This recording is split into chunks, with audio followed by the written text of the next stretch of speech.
Welcome to I dream. నేను మీ journalist టలీబ్ని. ప్రస్తుతం విజయవాడ బందర్ రోడ్లో ఈనాడు బిల్డింగ్ని కూల్చివేయటం అనేది ప్రస్తుతం రాజకీయ వర్గాల్లోనే కాదు, ఇటు విజయవాడ ప్రజలు కూడాను అసలు ఈనాడు బిల్డింగ్ ఎందుకు కూల్చివేస్తున్నారు, దీనికి వైసీపీ పార్టీకి ఏమి సంబంధం అని చెప్పి కూడాను పెద్ద ఎత్తున ఆరాలు తీస్తున్నారు. 3 దశాబ్దాల పాటు విజయవాడ బెంచ్ సర్కిల్ వద్ద ఉన్న ఈనాడు ఏదంత ప్రాముఖ్యతను సంతరించుకుందంటే, ఈ ప్రాంతంలో ఎవరైనా సరే అడ్రస్ చెప్పాలంటే ముందుగా అందరికీ గుర్తుకొచ్చేది విజయవాడ వద్ద ఉన్న ఈనాడు బిల్డింగు. 3 దశాబ్దాల కాలంలో ఈనాడు ప్రస్థానం ఏదైతే విశాఖపట్నంలో ప్రారంభమైనా సరే, విజయవాడ ప్రాంతం నుండే ఈనాడు ఎక్కువగా వ్యాప్తి చెందింది.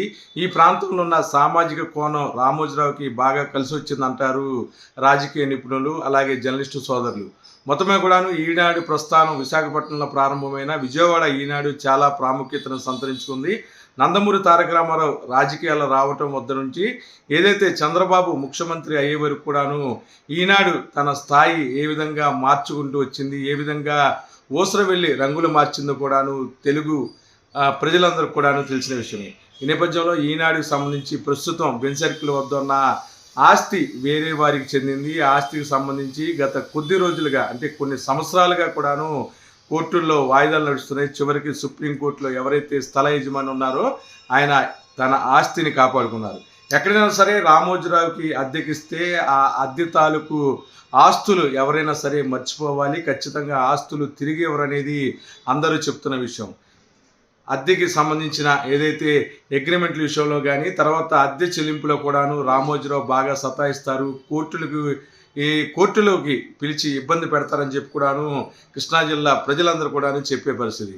ఈ నేపథ్యంలో విజయవాడ బెంచ్ సర్కిల్ దగ్గర ఉన్న ఈనాడు బిల్డింగ్ని ఎవరైతే స్థల యజమాని ఉన్నారో ఆయన స్వాధీనం చేసుకున్నారు. కోర్టు ఆదేశాలతో జనవరి 1వ తారీఖు గల్లా ఖాళీ చేయకపోతే లోపల ఉన్న సామాన్లు, ఫర్నిచర్ అన్ని కూడాను రోడ్డు మీద పడవేస్తానని చెప్పి ఎవరైతే స్థల యజమాని హెచ్చరించారో, తన పరువు పోతుందని భావించిన రామోజీరావు అండ్ కంపెనీ వెంటనే హుటాహుటిగా స్థలాలు, అంటే ఏదైతే ఈనాడుకి సంబంధించిన బిల్డింగ్ కొరకు వెతుకుతే ఈనాడుకి సంబంధించిన సామాజికంగా ఎవరైతే వెన్నుదన్నుకున్న కుల పెద్దలు కూడాను ఈనాడికి ఎక్కడా కూడాను అద్దెకి బిల్డింగ్ ఇవ్వలేదనేది స్థానికులు చెప్తున్నారు. ఈ నేపథ్యంలో విజయవాడలో ఆటోనగర్లో గల స్టాలిన్ భవనాన్ని ఒక ఫ్లోర్ అద్దెకి తీసుకొని 5 లక్షల రూపాయల వరకు కూడా అద్దె చెల్లిస్తున్నారు.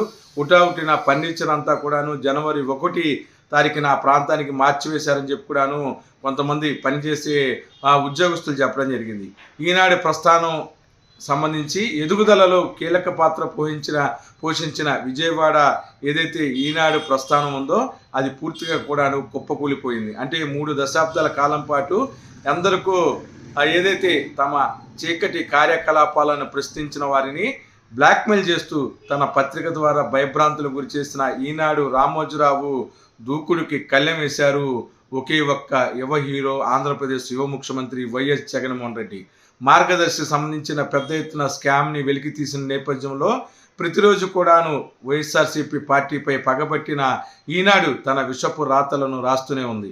అయితే ఎప్పుడు కూడాను గౌరవ యువ ముఖ్యమంత్రి పదే పదే చెప్పే అన్నిటికీ భగవంతుడు ఉన్నాడు, నాకు ప్రజల మద్దతు ఉంది అని చెప్పుకునే యువ ముఖ్యమంత్రి వైఎస్ జగన్మోహన్ రెడ్డికి నిజంగా దేవుడు అండ ఉన్నట్లుగా ఉంది. ప్రస్తుతం ఈనాడుకి సంబంధించిన స్థలం విషయం కానీ, ఆస్తికి సంబంధించి కానీ వైఎస్ఆర్సీపీ పార్టీకి సంబంధం లేకపోయినా సరే ప్రస్తుతం ఈ విజయం వైసీపీ పార్టీకి చెందుతుందని చెప్పి పెద్ద ఎత్తున సోషల్ మీడియాలో వార్తలు హల్చల్ చేస్తున్నాయి. మరి పక్కన ఈనాడు బిల్డింగ్ పడగొడుతుంటే ఈనాడు అభిమానులు పసుపు కండువా వేసుకున్న కొంతమంది కన్నీళ్ళ పర్యంతమవుతున్నారు.